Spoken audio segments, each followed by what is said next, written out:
The hottest station in the nation. ZFM Stereo. It's Lionel Messi! He scored! The goal the world wanted! It's time for the biggest sports stories. It's Neymar trying to feed it through. It's a stretch and it's in! And I can't remember the last time I saw something like this. Extraordinary scenes. The biggest interviews. It's more difficult. Obviously, it's more difficult. And all the analysis right here. If they play poorly, they've come back, they've got all the excuses. You can't have it both ways. Every weekday, it's my sport, it's your sport. It's CFM Sport. Let's join the team for the biggest show in the world of sport on CFM Stereo. My station, your station. A new year always delivers new things, and we are no exception here on ZFM Sport. And one of the new things that you can look forward to is Zolfi Bronik's Play of the Day will now be themed. And this week, every single week, we'll have a new theme. This week's theme is the music that ushered us into 2019. And today we take a look at Ariana Grande. Or is it Grande? We'll talk about that a bit later on in the show. The team is here, though, to deliver a fantastic crackerjack edition of ZFM Sport, packed with all the breaking news coming out of the world of sport. They are Mike Madora, Mark Pozzo, Alice Bunjira, and of course on production and making things tick is our Iniesta, Sean Tafirinyeka. Well, some of the stories that you can look forward to on today's show as FC Platinum gear up for the challenge of the Buccaneers Orlando Pirates. Highlanders coach Madinda Ndlovu is tipping the champions to upset their much-fancied opponents on Saturday. We go stateside in our international sports news and get you up to speed with action in the NBA and how things are shaping up in the NFL playoffs. And the big news out of the world of football is from the FA Cup, and it's not that Wolves knocked Liverpool out in the third round, but that old foes Arsenal and United have been drawn together in the next round of the FA Cup. The Warriors, the Chevrons, the Cheetahs, the Mighty Warriors, and the Sables. From the pool to the track to the field, we are Team Zimbabwe.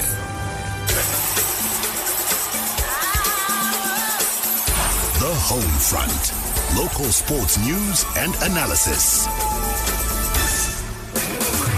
Now, Highlanders coach Madinda Ndlovu has said that Zimbabwe has better players than South Africa and is tipping the FC Platinum to get the better of Orlando Pirates when the two sides clash in a CAF Champions League group stage encounter at Barberfields on Saturday. In an interview with a local daily, Madinda concluded that while South African football is better organized, resourced and has world-class infrastructure, Zimbabwe possesses skilled players. FC Platinum take on the Buccaneers in their first group stage match, where they have also been drawn against African champions Esperance of Tunisia and Horoya AC of Guinea. Madinda says although the South Africans have a more professional game than Zimbabwe, there's nothing special about teams that come from the ABSA Premier Soccer League. And before I ask the thoughts of the team in the studio, let me just look at one of the quotes here from Madinda, which says that South African teams are not superhuman.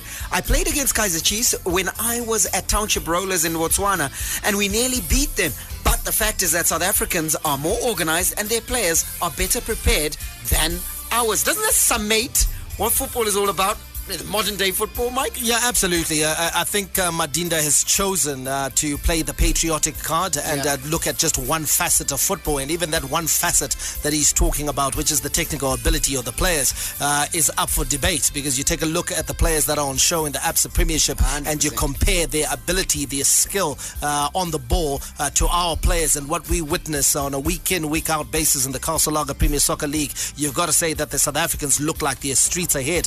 And for me, Barry, the other measure that you can use is how receptive the rest of the world is to South African players. We are seeing so many South African players moving to Europe, even if it's the minor leagues, even if it's France, even if it's Belgium, even if it's Holland, Turkey, they are still making the moves. We just had one youngster, Foster, from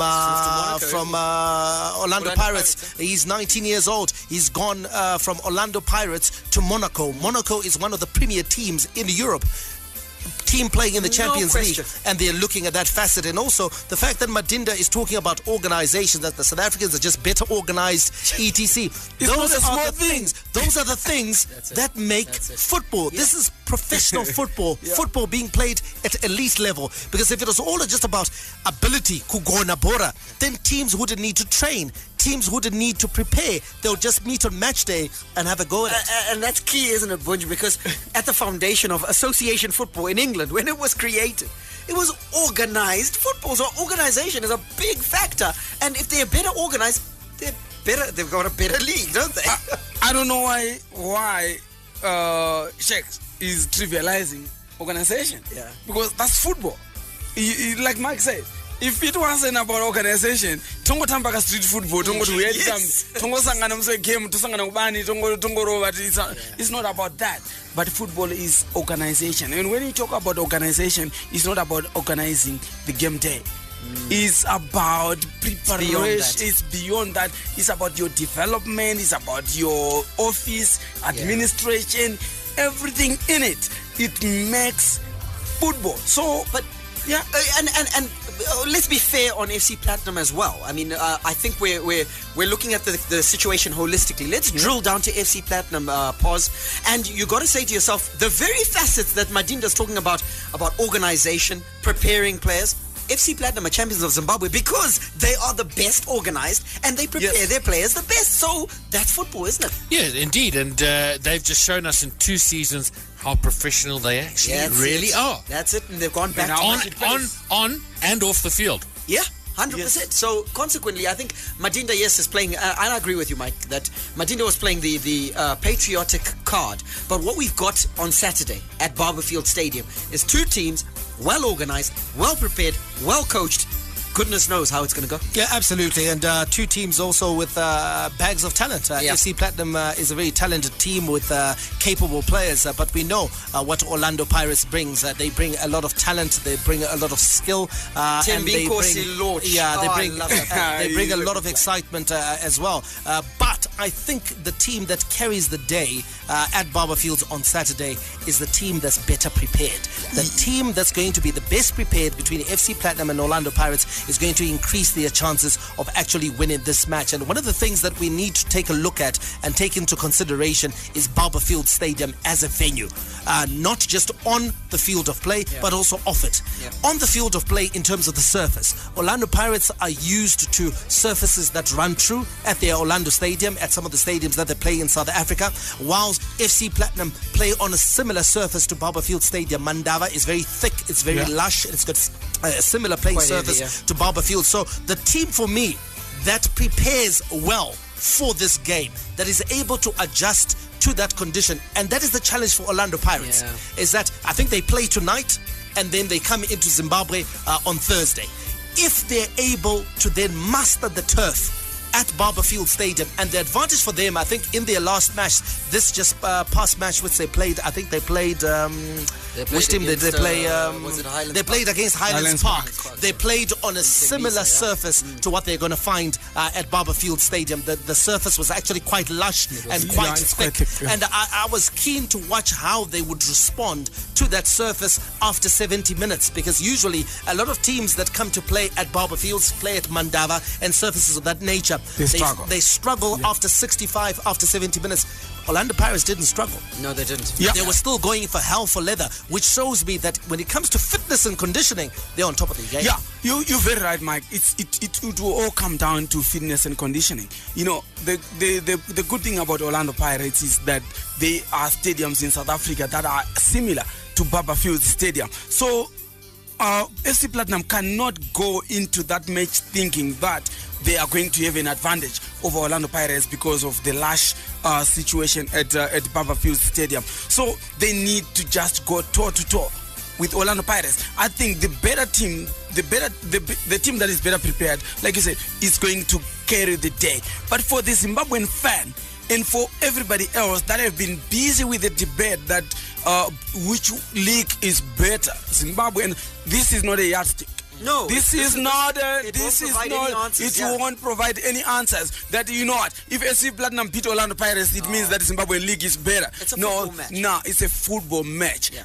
I gave an example to one of my friends that if a Croatia team beats Man City it doesn't necessarily mean that Croatian league is better than EPL. Exactly. You can't judge that. Please don't do that. I love that example. Yeah, don't do that. But there's no stopping the fans, though. The fans definitely are. He's a football man. They love that kind of discussion. They love that sort of debate. In fact, there's a message that's come through on our WhatsApp platform, and you can get in on that. Don't forget, we've got our competition coming later, which is #ProFeeds Trivia. 0731168045 is our WhatsApp platform. Sanksi says, hold on, lads, Madinda might have a point here. I watched Orlando Pirates struggle to force a draw against Highlands Park in the ABSA Premier League. They're not invincible. Agreed, but that's Orlando Pirates. But where is the assumption? The assumption is that Highlands Park is weak. And I will tell you that there are teams like Highlands Park, teams like Baroka from the ABSA Premiership that will come here and win the league in Zimbabwe. Yes. So I think sometimes, people think just because they are struggling with small teams in their league, in their own thing league, has to be, the question has to be, how good are those so-called small teams like Highlands Park, those teams like Baroka, those teams like Maritzburg, those teams like Golden Arrows? Those teams are actually playing at a very high level compared to some of the so-called big teams that we are witnessing playing in the Castle Lager Premier Soccer League. Let's take another message from Gladman, and this one says, well, I agree with Madinda. ABSA Premier League is well organized than our league, but for real, in terms of talent, we have talent at our disposal. Look at it from this point. How many Zimbabwean players have become soccer stars in South Africa? Is Romnyandoro, Kama Billiat, Tinashe Ngomasha? Man. All right, let's. Shall we take one more message? One more message here says that I think you're taking Madinda's statement a little bit out of context. To me, he meant to say, Kuti, we should not be afraid of them and play second fiddle. Yeah, I agree with we should not be afraid of them. But when you look at the previous listener, you was talking about Esrom Nyandro being soccer. Just like we can say because we've got De Bruyne, we've got Hazard, we've got Lukaku from Belgium, so Belgium is big. It's bigger. So Belgium league is bigger than South Africa. No, we have our best players going to do well in South Africa, well and fine. But it doesn't necessarily mean that we have got better league. Hello, I'm Madinda Ndlovu, Highlanders coach. You are listening to CFM Sport. Moving on with the rest of our local sports news roundup, we'll kick off with cricket. Zimbabwe's women's cricket team captain Marianne Musonda led from the front yesterday as the visiting side swept to a 57-run victory over host Namibia to seal the Namib Desert Women's T20 Challenge at the Sparta Club in Walvis Bay. Musonda's 60 runs helped Zimbabwe claim an unassailable 3-0 lead in the 5-match series after winning the opening 2 games comfortably at the weekend. They beat Namibia by 6 wickets in the first game on Saturday and then came back on Sunday, charged up to claim an 8-wicket win. To volleyball, and Kenyan volleyball instructor Samuel Mulingi Mutami has applauded strides being made by the Zimbabwe Volleyball Association to popularize beach volleyball following a high-level coaching course he conducted in Harare recently. At least 11 men and 6 women coaches took part in the week-long course conducted at the Celebration Centre. The Kenyan called on more women to take on the sport that would be an important catalyst for the growth. To football, and newly promoted Castle Lager Premier Soccer League outfit Manika Diamonds yesterday made a bold statement of their intentions not just to be an also-ran on the top flight when they announced the signing of 10 new players. Amongst the new acquisitions are former Warriors international Patson Jauri, Marshall Mudewe, Wisdom Mutasa, and former Diambari crowd favourite Peace Makar. The Premiership New Boys only retained 9 players from last season, and it is reported that they are still seeking to sign 11 more players. That is your local sport. 3 years of you and us and good music. Yo, vamwe vese vati Z station here pa Newlands. 3 years running to Godzilla, my new friends. Here we go again. Enjoy world-class radio online. ZFM Stereo is available on TuneIn. Search for ZFM Stereo and you got it. From the front of the grid to the back of the net, it's CFM Sport. International Sports News Roundup, where the world comes out to play. Whether it's the NBA or NFL, the best of America on ZFM Sport.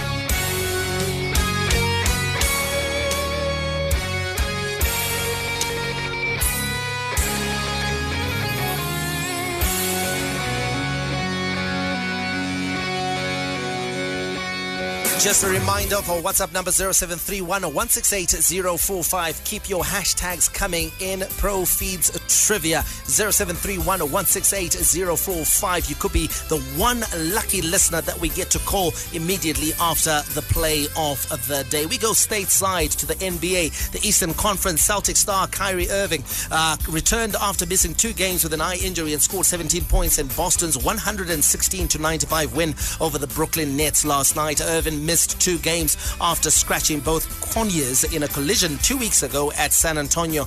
Boston won both against Minnesota and Dallas while Irving was out. He leads the team in scoring and assists, averaging 23 points per game and 6 assists going into yesterday's game. Forward Marcus Morris and rookie center Robert Williams also returned last night. Morris, who missed the last game with a stiff neck, scored 12 points in 26 minutes. Williams, who missed the previous 6 with a strained left groin, had 2 points in a limited appearance. Out in the Western Conference, a late night phone call between Lonzo Ball and Brandon Ingram after their coach publicly challenged the pair to play with more passion for the undermanned LA Lakers helped spark a 107-97 come from behind road win over the Dallas Mavericks. Ingram scored a season-high 29 points, adding 6 assists, 3 rebounds and 2 steals, while Ball added 21 points, 7 rebounds and 5 assists as LA bounced back from a 13-point halftime deficit to outscore the Mavs 53-30 after the half and snap a 3-game losing streak. Let's hear more from Lonzo Ball, who spoke about the mentality behind last night's win. We won at 5, up until this point, so it was kind of like a must-win today. Me and B.I. had a good talk last night. Both came out ready to play today. I just thought we got to step up. We got to be a lot better if we want to win games. And the performance we had yesterday, is not going to get it done. We just got to find a way to win games. Out of those 6 games we played, I thought 4 of them we threw away. We won the whole game, and we lost them all the same way. Obviously, we got blown out last game, and today we wanted to, turn things around. Lonzo Ball, Barry, came in for a lot of criticism last season. It was his maiden season in the NBA. He struggled at times, and he didn't look like the player that he'd been hyped out to be. But this season, he's put in some big performances, and they'll be looking for even bigger performances as long as LeBron James is out of the team. Yeah, and I like the word you used when you gave that story in terms of the undermanned LA Lakers, because that's exactly what they are. And when you are down the way that the Lakers are in terms of playing personnel, you need big players to show up, and Lonzo Ball came in, as you said, last season in for a lot of they expected a lot of Lonzo Ball. It never arrived. But what you've got is now in his second season where there's not as much scrutiny, as it were. He's beginning to show up and be the player that he was expected to be. I've never asked Alois this.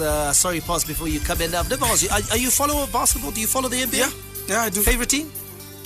Los Angeles Lakers. The Lakers. I've always said, I used to be Chicago Bulls because of Michael Jordan, but somehow I got this soft spot for Los Angeles Lakers. I don't know what it is, but I just like them. Chicago Bulls, it was just about Michael Jordan. But the Lakers you like? Lakers, yeah.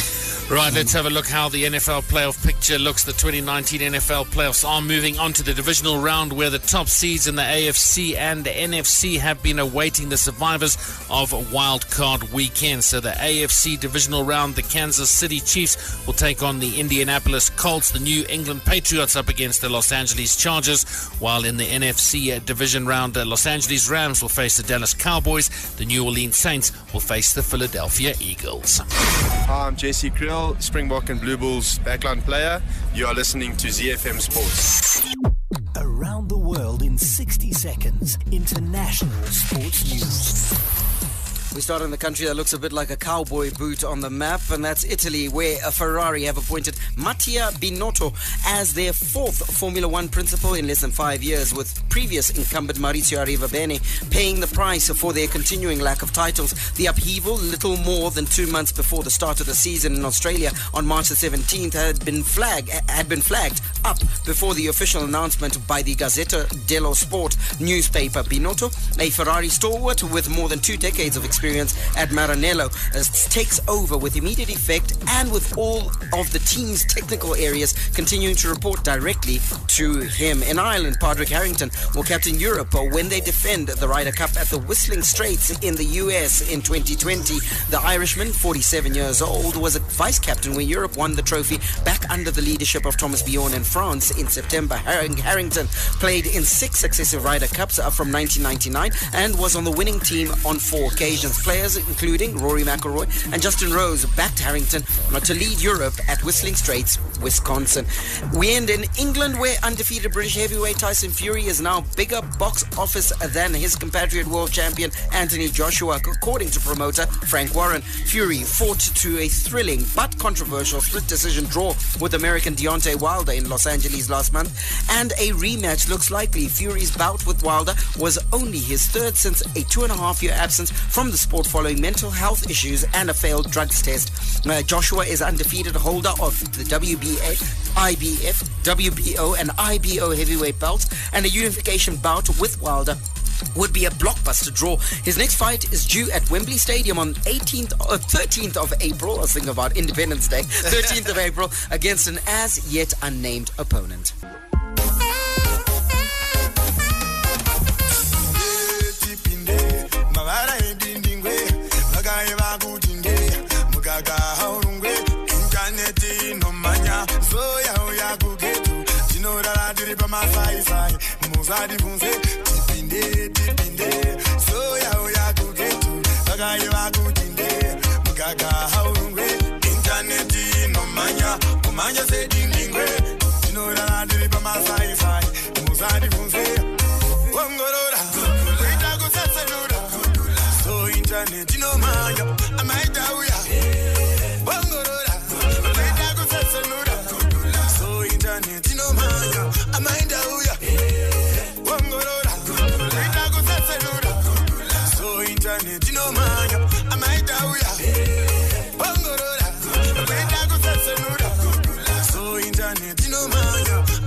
Fibronics kuita kutsetsenura internet kumunu wese.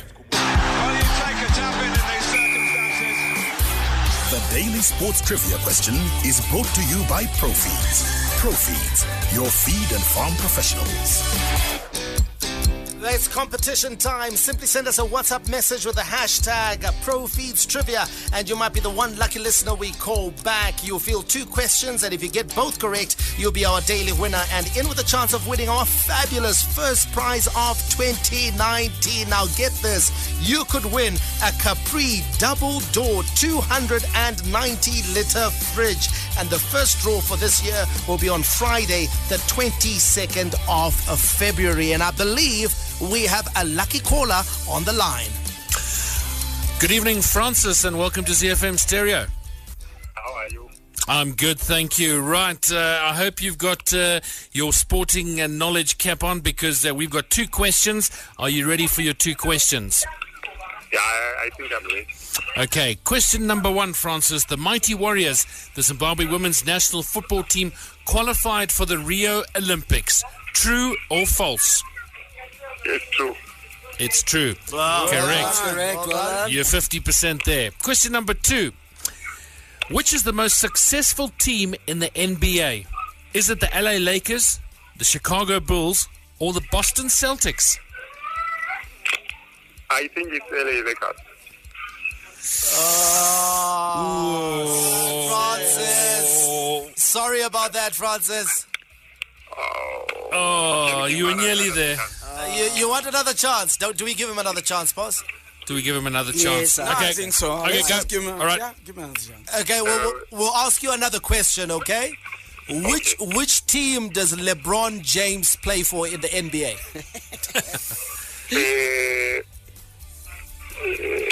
That's quite a difficult one.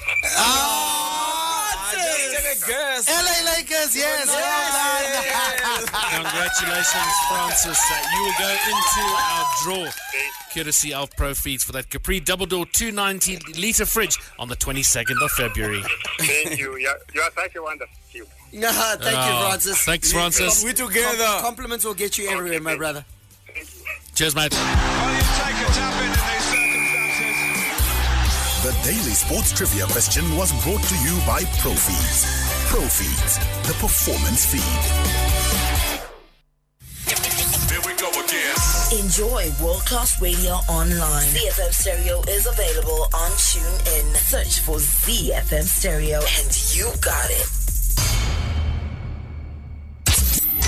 To all you Twitter heads, connect with ZFM Stereo on twitter.com/ZFM Stereo /ZFM Stereo. Fan Zone. Get in touch with the team and have your say your way. Operator. The WhatsApp number 0731168045. While the hashtag Profeeds Trivia dominates, there's still some who are sending through comments, and we encourage you to do that. Even after you sent your Profeeds Trivia hashtag, please comment on the stories that are coming out of the world of sport, especially for our fan zone. It's a good evening to you. You don't give us your name, but you say Zimbabwe has more talent. The only difference is an issue of resources. Given as much in terms of resources, our league would be streets ahead. Well, that's hyperbole. It's hyperbole. And can I also, give this position that, people talk about talent, and Zimbabwe's got raw talent. So does Somalia. So does Southern Sudan. That's what I was asking. How do you measure that we've got more talent than South Africa? You can't say, we've got more raw talent than South Africa. What matters is how you develop your players own talent until they reach the professional level, and then what you achieve when you get to the professional level. Yeah. What are we seeing right now? We're seeing South African teams now regular features in the group stages of the CAF Champions League. Yeah. And we are seeing Mamelodi Sundowns winning it. 5 years ago, Orlando Pirates was in the final, and they were beaten, I think, by Zamalek in the final. They won it in 1996. So there's a record there, and we are seeing consistency coming in from the South African teams. We can't talk about raw talent because you can't measure raw talent. Yes. Raw talent is meaningless and it's worthless. What matters is how you develop that raw talent, how you polish it to become a professional footballer. I couldn't have said it any better. All right, Tinashe Nwulayo wants to talk about the game proper, and he says that there's a big obstacle for FC Platinum, and that is that the majority of supporters here at Barber Fields will be supporting Pirates, he reckons. I thought the same. I'm an Orlando Pirates fan, I'll tell you that. Yeah. Zika Magebula, I'm a Buccaneer. Alois, I believe you're a Buccaneer as well. But no, I'm Caballero. Come on, man. You're a Buccaneer. I'm Caballero. Yeah, Caballero, yes, having played for Sundowns. Yeah. But you know what? When I'm going out to Barber Fields Stadium this coming Saturday, I'm going to be backing FC Platinum. Yes. I want to see FC Platinum do well. I love Norman Mapeza and what he has done with FC Platinum. You know, they're a team that you can see is clearly a cut above the rest in our local premiership. And also off the field of play, how FC Platinum handle themselves, how they've built their brand. They're also a team that's a cut above the rest. Yeah, I like FC Platinum. I like them the way and they we'll be do backing them all the way. Master Bex in Wulaya. That's an interesting name, Master Bex. And he says, hi guys, by saying teams like Highlands Park can easily clinch the premiership in Zimbabwe. We didn't say that, we said they can compete. Okay. He says that by saying that, it simply means that ABSA is far much better. Nevertheless, my take is that we win a 3-1 win come Saturday for FC That'll Platinum. be a good win, eh? In fact, because this is the group stage. Yeah, it doesn't care. FC Platinum just needs to win. Half a goal to nil. Just win. Get 3 points on the board, and then make sure that you try and get 1 or 2 results on the road. Take care of your home games. That's how you play the group stages, you know. Set a target, say 10 points, and say, you know what, let's win 3 home games, and then try and get a point or 2 on the road and see ourselves qualify for the next round. That's how they have to play it. Ngwenya Dumisani, who is, of course, a Profeeds winner from yesterday. Oh, there we go. And he says, a regular listener. A regular listener. Well done. And he says this, guys, Barcelona struggles against, and I think this is a response more to Madinda than to us in the studio, because listen how it plays out. He says, guys, Barcelona struggled against Betis Balompi, but that doesn't mean that Barca are no longer good. Let us not underrate the Buccaneers. Tikatamba tichidaro toroa serine seri tikanyara Mapeza must just do his homework for the game and win. Keep your messages coming in on our WhatsApp platform 0731-168-045. This is the Fan Zone on ZFM Sport, the show that's for the fans, where we allow you to have your say, your way. Now, guys, just aside from the messages, of course, some late breaking news this afternoon on a reshuffle at the Warriors, and I'll be interested to hear, Alois, your thoughts on these changes. As we knew, Sunday, Mofu Chidzambwa was the coach. He remains the coach, but the men that have been shown the exit door are his two assistants, Raman Gumbo as well as Lloyd Mutasa, and they have been replaced by Tonderai Ndiraya as well as Wongani Mafu. Tonderai Stanza Ndiraya, former coach of Ngezi Platinum Stars, will now double up as the head coach of the under-23 side. This is the Young Warriors, where he'll be assisted by Lizwe Sweswe as well as Mandla Mpofu. The goalkeepers coach for the Young Warriors will be Tembo Chuma, who's out at Highlanders, and the manager is Eddie Chivero. The goalkeepers coach for the Warriors remains Brenda Musiska. Dr. Nicholas Munyonga remains or makes a comeback as the doctor. Wellington Mpandara remains as the team manager, and they have attached a liaison officer to the Warriors, who is Eddie Chivero. Your thoughts, Alois, on the replacement and the changing of the guard as far as Mofu Chidzambwa's assistants are concerned?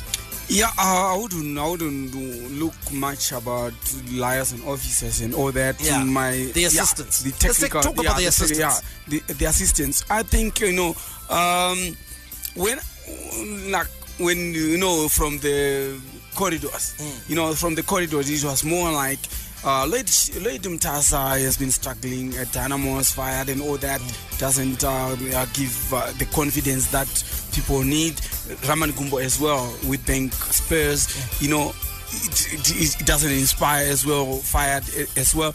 And then they were saying that look at the performance of the Warriors. It was bland from what I heard in the corridors. It was bland that the Warriors haven't been doing well. When you look at how the results have been coming, we haven't really been doing well, but we are on top, but our last 4 games haven't been inspiring.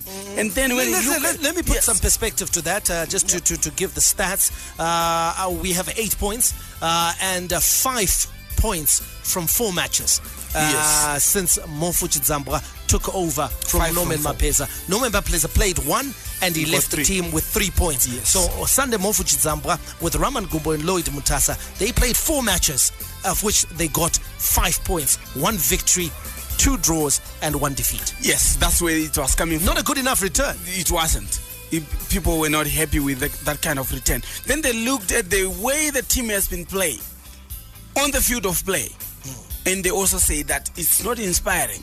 But then they looked at Sunday Chidzambwa and they said, you know what, he is seasoned coach, probably well respected and all that, but the kind of play is not inspiring. So they're like, okay, let's bring new blood as his assistants. Maybe they can put input. New ideas. They can inject new ideas into the style of play. It was more to do with the style of play rather than... Let me ask, Barry, but shouldn't the buck stop with the coach when you talk about style of play, when you talk about responsibility for results? Isn't it the coach? And then I also want to hear about the timing of the changes with just 1 match to play. 1 match to play. We need a draw. We need a positive result. If we get a draw or a win, we go through to the tournament proper. So for me, the timing is incorrect. I also have various other challenges with the whole change of the setup. If football is a team sport, then surely it's a team sport even in the dugout. So these guys must rise and fall on the back of them as a team. So let them finish their campaign, I would have thought. Whichever way it goes. Okay, let's go to Twitter here, Alois, before you come in. Just a couple of messages come in. Courage Chimbiro asks the same question. Is it the right time to make changes ahead of an important AFCON game? Ernishto, that's what he calls himself on Twitter, says Ndiraya is a good coach. So contrasting thoughts amongst the fans as to the changes that were announced this afternoon. Yeah, I would go with Barry that with 1 match to go, let them finish. Let them finish what they've started. Because if we I'm not being a prophet of doom. If we don't get the result that we need, we might get Who do you hold responsible then? That's the problem. Do you blame the That's where the assistants problem. or do you blame the coach? We're giving or blame the people that changed the whole thing. So there are a lot of scapegoats. A lot of scapegoats. We should have just left it. But I agree with the guy that said Tondra Ndrai is a very good coach. He brings in new ideas that are refreshing. News, lifestyle, charts, live radio, station highlights, and much more. Get it all on zfmstereo.co.zw. The big leagues, the big teams, the big players. The beautiful game on ZFM Sport. Let's start with news from England, where Liverpool crashed out of the FA Cup with a 2-1 defeat to Wolves last night as Jurgen Klopp paid for naming a second-string side that included 3 teenagers at Molineux. Goals from Raul Jimenez and Ruben Neves, either side of half-time, sent the hosts into round 4 despite Divock Origi's fine strike briefly bringing Liverpool level after the break. Fresh from a first Premier League defeat of the season to Manchester City in a thrilling top-of-the-table Premier League clash last Thursday, Klopp made 9 changes to his starting lineup. Only James Milner and Dejan Lovren retained their places, but Lovren limped off after just 6 minutes and was replaced by 16-year-old Kiana Hoover. Rafael Camacho and Curtis Jones were also handed debuts. Now, Klopp defended the changes he made to his side in their FA Cup defeat last night. Pretty much all the players who were not here today had little problems, apart from Ali. And so we had to make late changes, like yesterday. Adam was in our plans, like Hendo was in the plans, and then Darian was not in the plans. He should only have been on the bench. And then it happened what happened. That doesn't help a lot. Then we had to change again. Wanted to control the game because we were completely new, especially defensively, completely new. So it makes sense to keep the ball. That wind didn't help with that, to be honest. Obviously, everybody on the pitch struggled a bit with controlling the ball. First touch was very often not that good. And so we lost. They lost a lot of balls. We lost a lot of balls. And in the end, one of these balls we lost, it was a counter-attack and I scored a goal. Now, of course, Liverpool's Croatian defender Dejan Lovren will have to spend some time on the sidelines after suffering a hamstring injury after he went off in the 6th minute. And it looks like, depending on which side of the fence you sit, Mark, there are those that say that the changes were justified in light of that injury to an important player like Lovren, currently at Liverpool, and those that say that, you know what, Klopp wasn't true to the traditions of the FA Cup. He should have chosen a strong side and gone hell for leather. Yeah, I'm one of those. I'm afraid to say that I think the FA Cup is a great competition, and it's sad that he went on to make 9 changes. You know what? I'm just saying this, and as a Liverpool fan, and I really would love Liverpool to win the league, obviously. However, what happens if Liverpool land up with nothing? No Champions League, no Championship, and no FA Cup. For me, you know what? You play your best side, get the result, and then you say, you know what? Bring in the youngsters. Take Salah off. Take Firmino off. Take Virgil van Dijk off. Then let them go and rest. But just go out and get the result. But Barry, there are those, again, on the other side, okay? We understand where Mark is coming from. There are those on the other side that say, look what happened to Lovren. Had that been Virgil van Dijk, had that been Roberto Firmino, that's Liverpool season over. No, it would be. It would have been because those players are very important to what Liverpool is doing. So it's a squad management game, and perhaps Jurgen Klopp also showed his hand. The fact that he was willing to get out of the FA Cup, he was willing to now focus on what ostensibly is the league and the Champions League. Isn't it harsh to say that he was willing to get out of the FA Cup, or rather that he chose a weakened side in order to increase his chances in the league? Because to say that he wanted to get out of the no, FA he didn't Cup, want to. That would be harsh. No, that's why I used the word he was willing. He was willing to take the risk. He was willing to be dumped out of the cup. He was willing, because if you're not willing, then you play your strongest team and you want to go for it. No, but you have to strike a balance, isn't it, Barry? Yeah. And say, okay, if play my strongest side, okay, is going to result in one or two things that diminishes my chances in the competition that I'm valuing, it doesn't necessarily mean that you want to get knocked out of the FA Cup. It means that you are just safeguarding. No, he didn't want. He was willing. He was willing. He was wanting. It's willing. He was willing. He was gambling. And that's exactly what happened. No, he was willing to take the risk. No, when you throw in you was three okay with teenagers, getting out. you are willing. You're okay. Because if he wants to get out of the competition, why didn't he? No, he didn't want. What do you mean willing? Okay. What's the difference between willing? Willing is if define willing. If the youngsters deliver, great, it's okay. But if they get go out, it's okay. So he's gambled. So that's exactly what he's done. Exactly. He's gambled and lost. Yes. I'm inclined because when you say willing, you give the impression like, you know what, he wanted to get out of the competition. Mikey. For me, if he wanted to get out of the competition, why didn't he just pick the junior side? Mikey, when you gamble, what are you doing? You're taking a risk, right? And you're taking a risk. Wait, let me finish. He was also willing to win. You're taking a risk knowing that you could lose. If you're not gambling and you know you're good enough to beat the team that's put in front of you, you put your best foot forward and you carry on. Okay, was he willing to win? Of course he was. Everybody. Okay, thank you. So he was willing to win. So I'm inclined to go with pause. He took a gamble and he lost. Okay. Right, let's look at the FA Cup fourth round draw. The two most successful ever sides will meet in the fourth round. It's a mouth-watering clash as Arsenal host Manchester United in the last 32. Premier League champions Manchester City are at home to another Premiership side, Burnley, while Tottenham face a tough trip to Crystal Palace. Holders Chelsea who have an easier task with Sheffield Wednesday or Luton to travel to Stamford Bridge. Wolves' reward for beating Liverpool 2-1 is a trip to either Shrewsbury or Stoke. So quickly looking at the draw, Swansea against Gillingham, Wimbledon against West Ham, Shrewsbury against Stoke or Wolves, Millwall will face Everton, Brighton against West Brom, Bristol City against Bolton, Arrington versus Derby or Southampton, Doncaster Rovers against Oldham, Chelsea versus Sheffield Wednesday or Luton, Newcastle or Blackburn versus Watford, Middlesbrough against Newport, Manchester City against Burnley, Barnet against Brentford, Portsmouth will entertain Queen's Park Rangers, and as we said, Arsenal against Manchester United, Crystal Palace against Tottenham. Yeah, Mike, I've got a question. Like, really, what happened to the FA Cup? You know, worldwide, I think this is the biggest knockout tournament of club football in the world.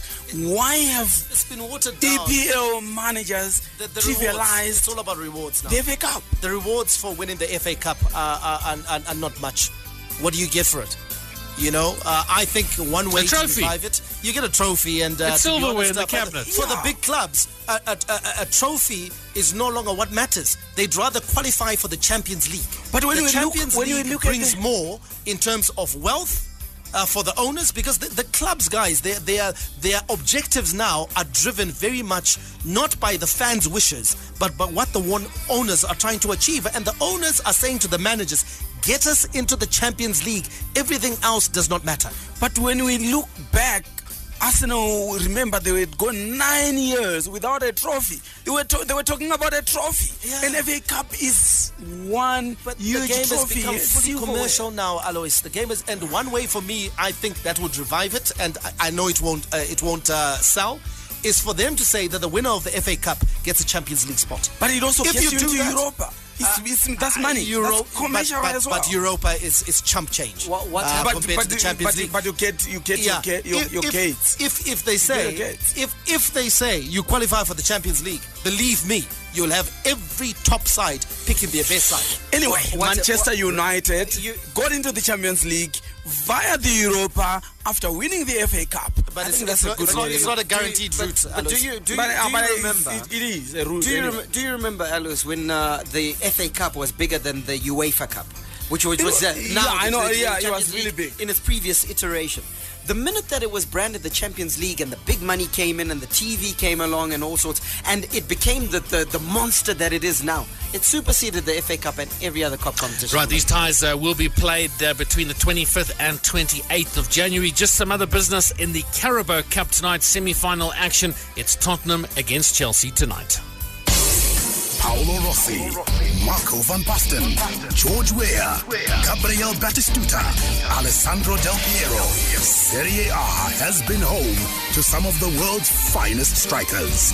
And now they welcome arguably the greatest of them all, Cristiano Ronaldo. The best of Italian football on Z.